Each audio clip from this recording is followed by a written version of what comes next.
The House of Representatives took decisive action today, voting almost unanimously to release Justice Department records on Jeffrey Epstein.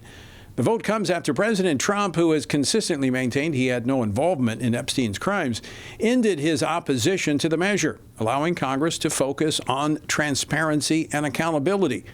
A positive development. Joining me now is Washington Sun reporter Casey Harper, who's been following today's main stories. Casey, what happened today in the House vote on the Epstein files? How did it go, and what comes next? Thanks, Tony. So after a heated House debate, lawmakers voted 427 to 1, a rare show of unity, to release the DOJ records on Jeffrey Epstein. House Speaker Mike Johnson, though, accused Democrats of politicizing the suffering of the victims. Democrats are trying to use the Epstein matter as a political weapon to distract from their own party's failures. And in a desperate attempt, they're trying to somehow tie President Trump to the scandal. President Trump has nothing to do with it. He has said himself he has nothing to hide. And that's clearly what they've been trying to do. They're trying to attack President Trump. Now, President Trump, who previously opposed the release, said he had no connection to Epstein and called the issue a Democratic hoax, though some Republicans had been pushing for transparency. Now, the vote comes after months of political tension over the files and highlights the ongoing nonstop pressure to investigate Epstein's ties to the powerful figures. The measure now moves, which Trump said he would sign it, but now it's moving to the Senate for consideration, Tony.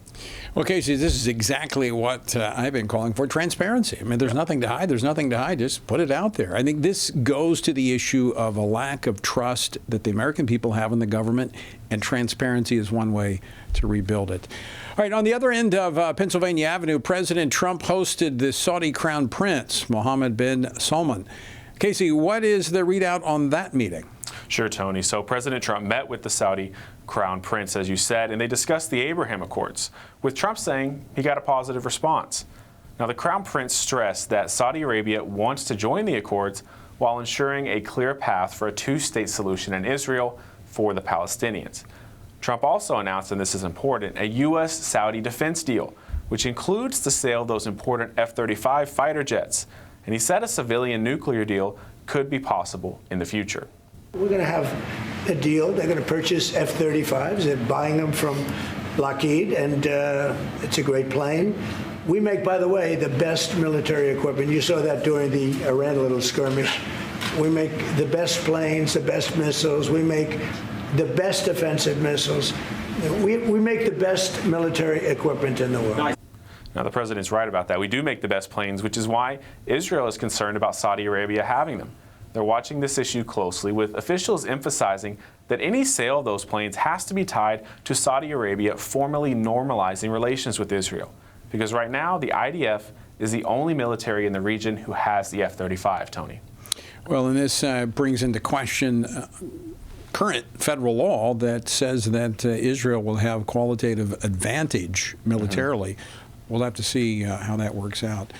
All right, thanks, Casey. You know, as we mentioned yesterday in the show, the UN Security Council endorsed President Trump's plan to end the war in Gaza and authorize an international stabilization force to support the peace deal. We talked about this yesterday.